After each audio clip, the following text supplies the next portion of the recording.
안녕하세요. 네, 오늘은 세 번째 주제인 그 교회사에서의 선교, 미션에 대한 이야기를 해보겠습니다. 사실은 어떤 면에서 그 교회사는 그 복음이 전 세계로 확장된 그 과정을 추적하는 이야기라고도 또 할 수 있습니다.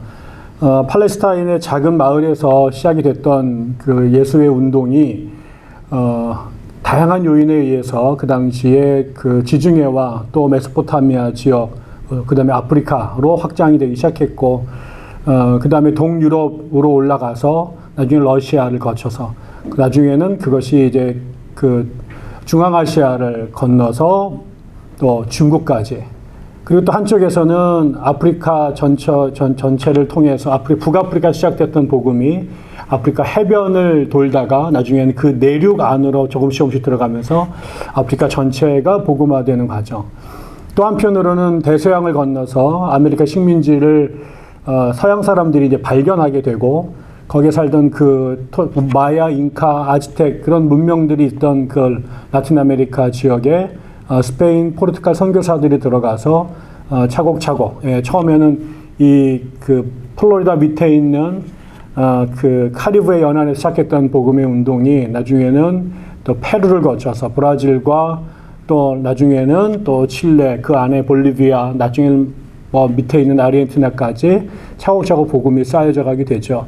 그러다가 나중에는 태평양을 건너서 우리가 잘 아는 것처럼 또 조선에까지 복음이 전하오게 됩니다. 이 기간이 거의 2000년에 걸쳐서 그 이야기가 전개가 됩니다. 그래서 그 아람어를 쓰는 소수의 유태인들로부터 시작됐던 운동이 5대양 6대주에 걸쳐서 교회가 세워지고 성경을 그들의 언어로 읽고 또 그들의 문화와 또 복음이 결합된 형태의 예배를 드리고 또 그들의 교회 문화를 만들어 가면서 오늘날까지 오게 된 거죠. 그래서 결국 그런 의미에서 땅끝까지 복음을 전하라 혹은 땅끝까지 이르러 복음을 전하고 그들에게 모든 사람들로 제자를 삼으라라고 했던 예수님의 그 거대한 명령이 또 그의 제자들에 의해서 충실하게 또 준행되어 온 역사가 선교 역사일 것입니다.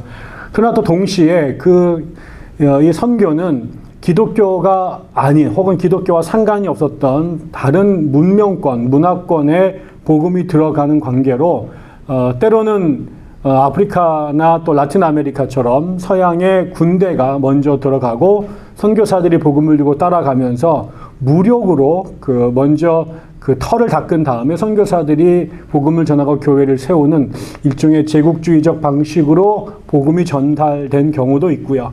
또 중국이나 일본이나 또 그 다음에 인도의 경우처럼 거대한 문명 앞에 소수의 선교사들이 자신의 일생을 거쳐서 목숨을 희생해 가면서 그 문명 사람들에게 그들의 언어를 배우고 또 그들의 학문과 종교를 익힌 다음에 끝없는 대화와 또 설득과 또 그 다음에 다양한 형태의 교육을 통해서 조금씩 밑에서부터 위로 혹은 위에서부터 아래로 복음이 전파된 과정들이 그 선교의 역사이기도 합니다.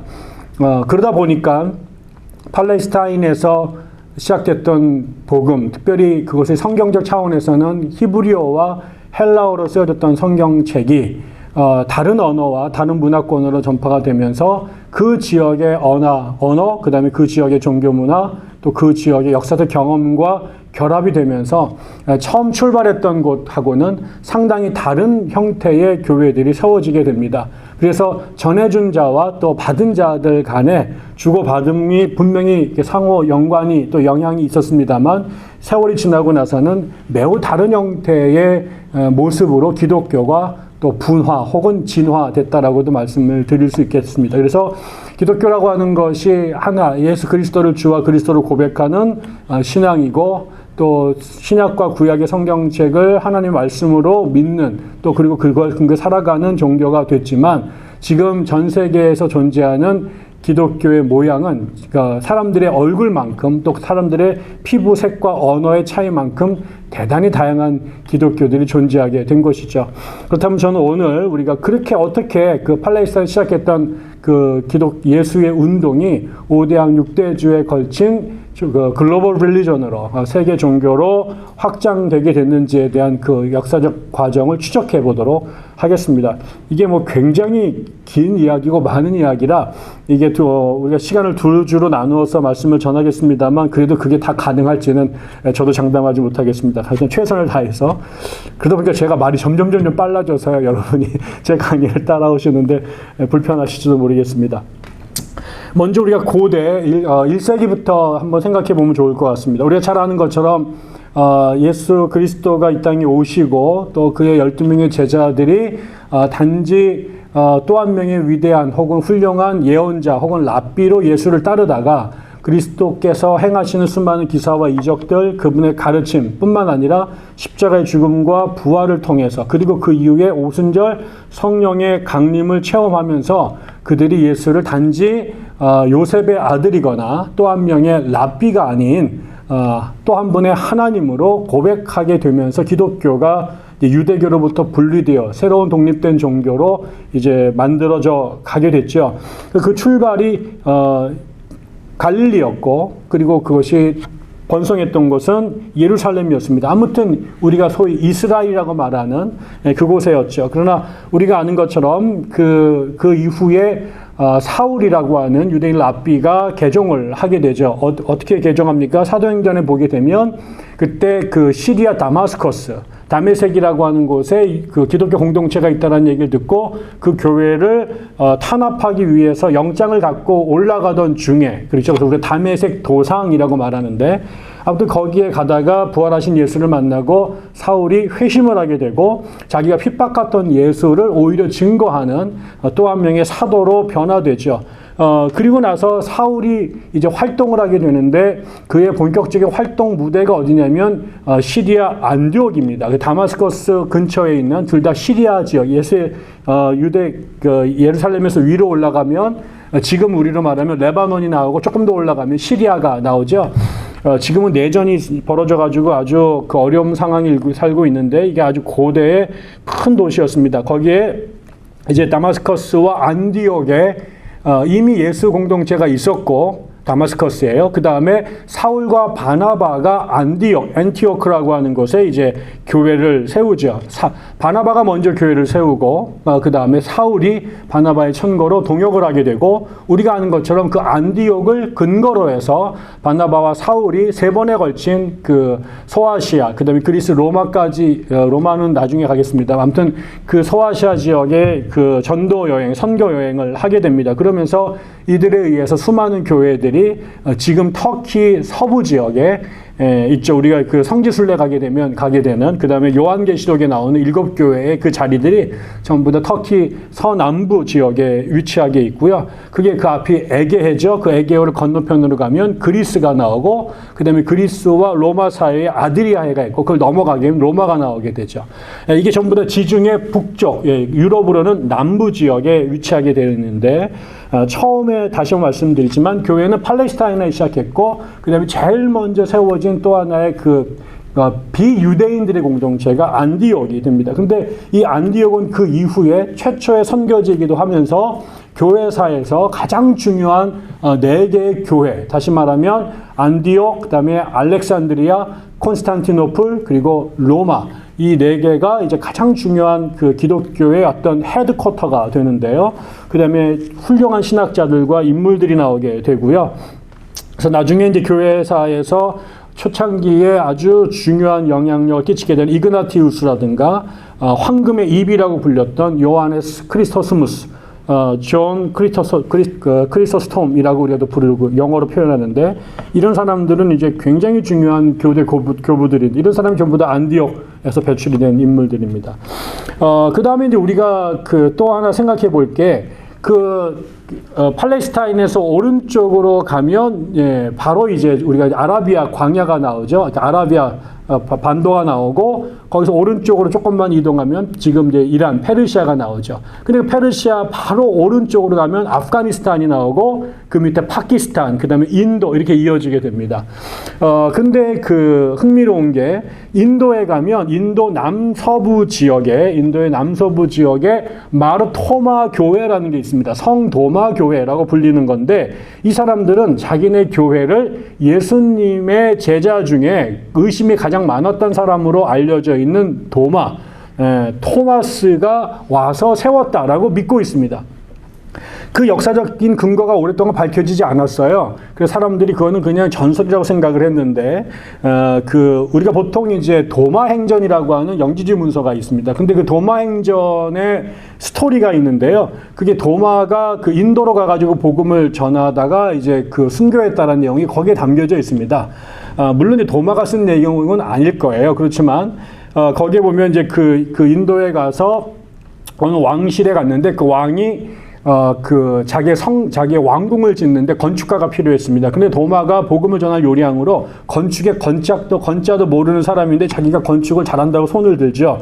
그래서 왕의 돈을 받아가지고 건축을 했는데 그 돈을 갖고 건물을 짓는 게 아니라 가난한 사람들한테 다 나눠줘 버립니다. 나중에 왕이 와가지고 건물이 된다라고 봤더니 건물이 하나도 없는 거예요. 그래서 이제 어떻게 됐느냐 그랬더니 더 좋은 건물을 짓는 데 썼다.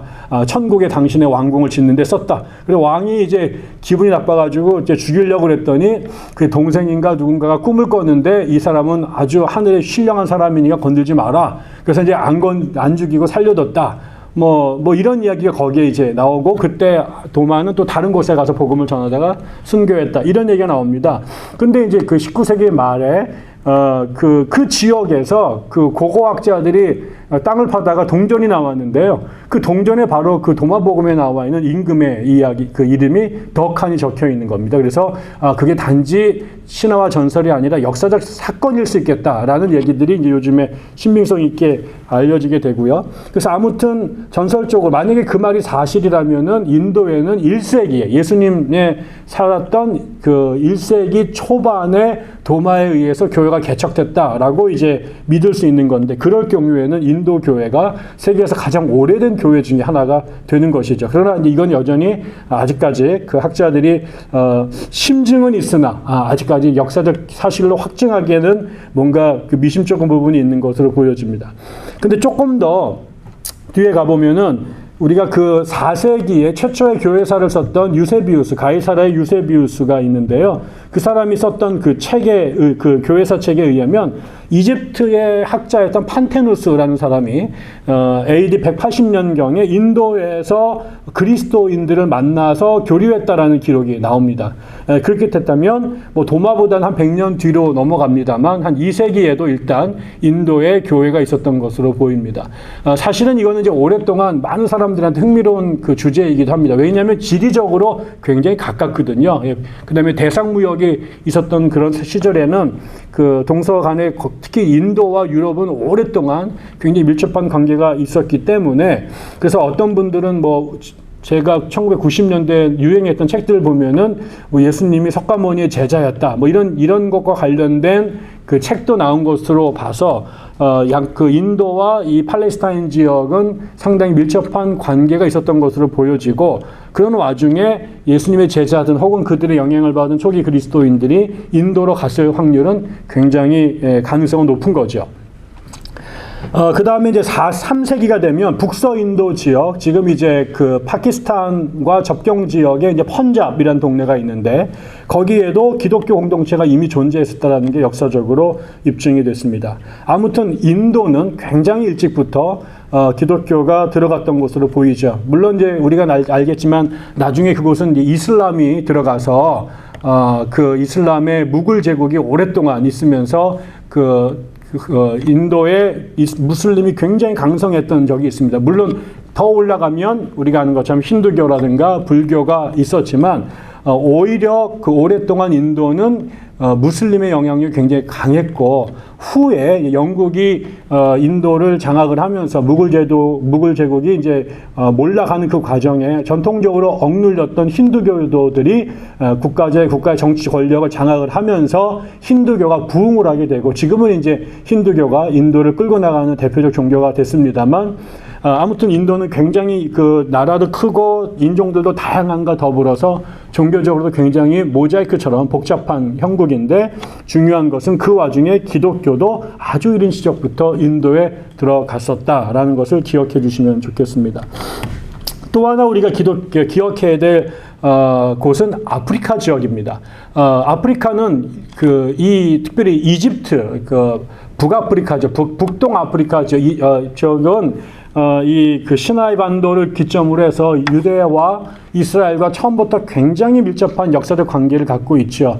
아브라함이 이집트에 왔다 갔다 했던 기록도 남아 있고, 그 다음에 무엇보다 아브라함의 손자였던 그 야곱 때 우리가 70명의 가족들이 기근을 피해서 이집트로 내려가죠. 그래서 고센 지역에 400년 동안 살게 됐고, 그걸 이제 모세를 통해서 이집트에서 탈출을 해서 40년 광야를 거친 다음에 지금 팔레스타인으로 돌아와서 이스라엘을 이제 세우게 되는 이런 역사적 경험이 있잖아요.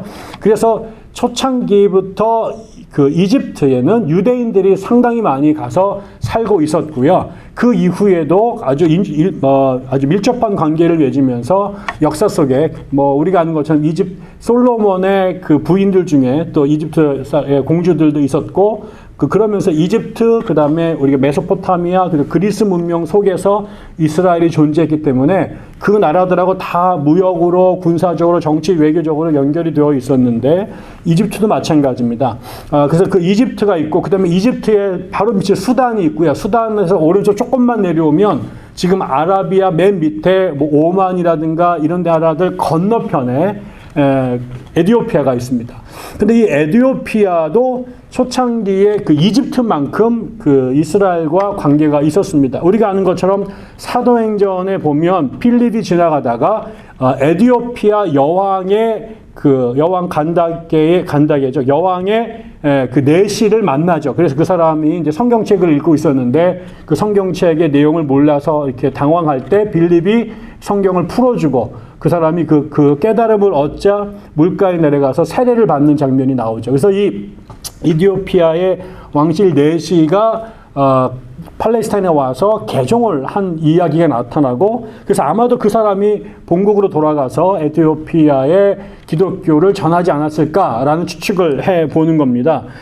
이제 그거는 이제 성경에 나와 있는 이야기고, 역사적으로 이제 그 뒷이야기는 이제 나오고 있지 않기 때문에 정확하게 잘 모릅니다. 그러나 기록에 따르면 이 에티오피아가 이제 굉장히 역사가 오래된 나라고요. 이 나라가 이제 기독교가 굉장히 강성하고, 또 이제 19세기 오면은 사실은 유럽의 열강들이 북아프리카를 전부 다 이렇게 그 제국지 침략에 의해서 식민지를 세우죠. 그래서 프랑스가 이제 그 동진 정책을 하고, 영국이 이 밑에 그 남아프리카 공화국으로부터 이집트까지의 이제 그 북진 정책을 하면서 결국 그게 1차 대전이 터지는 얘기가 되는데, 그때 유럽의 나라들이 전부 다 그 아프리카를 와서 침략을 하고 땅 먹기를 다 합니다. 근데 그때 이탈리아도 후발로 아프리카에 쳐들어와서 뭘 먹을 게 없을까 하다가 노린 게 에티오피아였습니다. 근데 에티오피아에 처음에 들어갔다가 에티오피아에게 박살이 납니다. 그래서 유럽 사람들이 아프리카를 쳐들어갔다가 당했던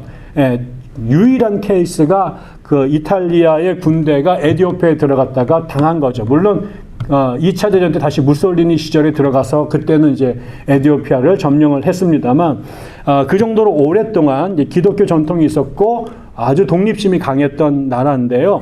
그 에티오피아의 고대 수도가 악숨이라는 아주 유서 깊은 동네가 있습니다.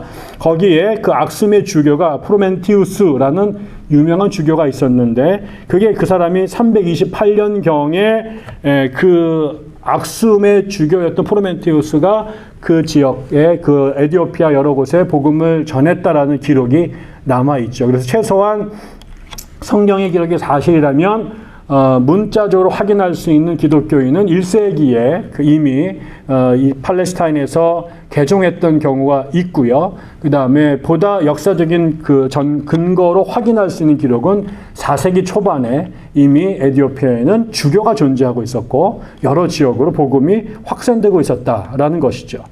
그 다음에 아까 말씀을 드렸던 제일 중요한 이집트의 기독교 역사에서 이집트는 아주 중요한 곳이고 특별히 이집트에서 이집트의 가장 중요한 도시가 알렉산드리아라고 하는 곳이죠.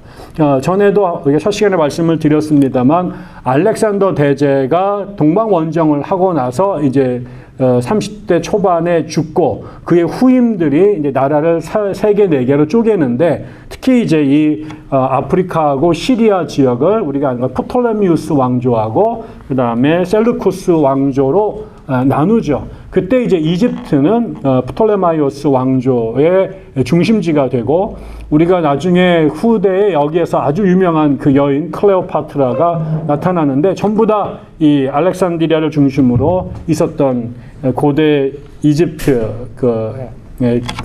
그리스 계열의 왕조였습니다. 근데 거기에는 아까 말씀드린 구약에서부터 기독교 유대인들과 긴밀한 관계를 맺고 있었는데 전설이죠. 정확한 건 알 수 없습니다만 마가복음을 썼던 바울과 바나바가 함께 선교 여행을 떠났다가 이제 문제가 갈등의 요소가 됐던 마가가 알렉산드리아에서 선교를 했다라고 이제 알렉산드리아 교회는 믿고 있습니다. 그래서 도마가 인도를 세웠다라고 이제 인도 교회를 개척했다라고 믿는 것처럼 알렉산드리아는 마가복음의 저자인 마가가 복음을 전했다라고 말합니다. 그리고 특별히 이제 이집트의 기독교를 콥트 교회라고 말합니다. 그들의 언어가 이제 콥트어였는데요. 이집트 교회를 콥트 교회라고 부른다라는 거 기억하시면 좋겠고, 그래서 이미 전설은 이제 마가인데요. 거기도 조금 더 이제 역사적으로 고증이 가능한 이야기는 2세기 후반에 나일강 지역에 이미 기독교 공동체가 존재하고 있었다라는 게 역사적으로 확인이 되고 있습니다.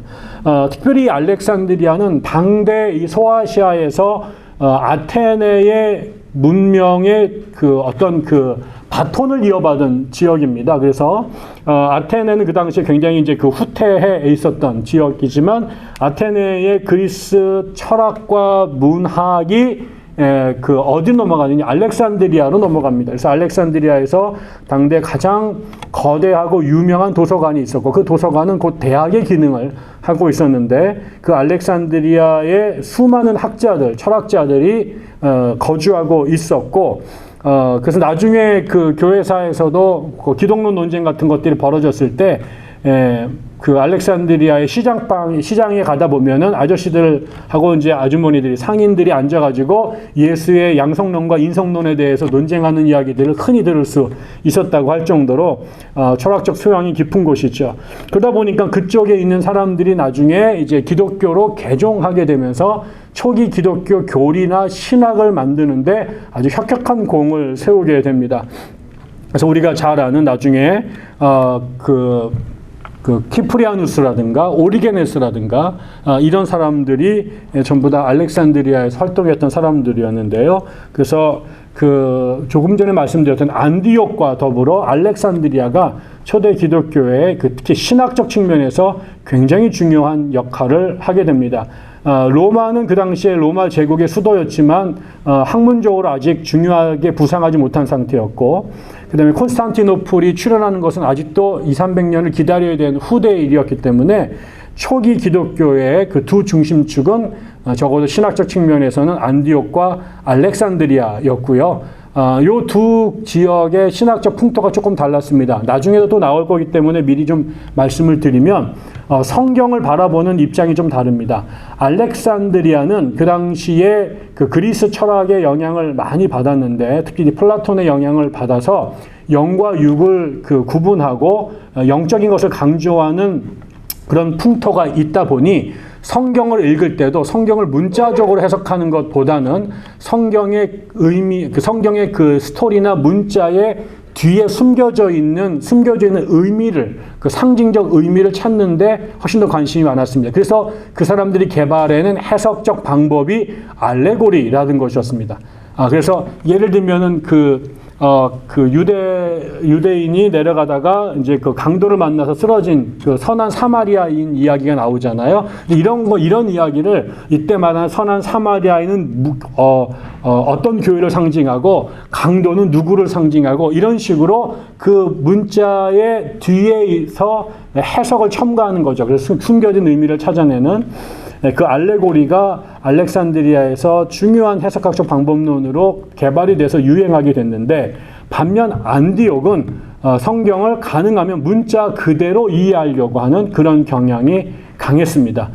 그게 나중에 조금 더 가게 되면요, 나중에 예수님을 어떻게 이해할 것인가라고 하는 문제가 터졌을 때 당연히 알렉산드리아는 예수의 인성보다는 신성을 강조하는 측면으로 가게 되고, 안디옥은 예수의 인성을 어떻게든 인정하고 확보하려고 하는 그런 입장을 취하게 됩니다. 그래서 계속 그 두 충돌을 하게 되는데, 나중에 그 콘스탄티노플로 이 콘스탄틴 황제가 거기에 비잔티움이라고 하는 이 도시로 가서 새로운 그 제국의 수도를 만들고 그 자기 이름을 따놔서 콘스탄티노폴리스, 그래서 콘스탄티노플이라고 하는 지금 우리가 아는 이스탄불이죠. 그 도시를 만드는데, 그리고 나서 동방과 서방이 갈라졌을 때 이 동로마 제국에 있는 그 수도가 이제 그 콘스탄티노플이 되고, 거기에 이제 교회가 동방 정교회가 된단 말이에요. 그때 이 콘스탄티노플하고 안디옥이 지리적으로 가깝습니다. 다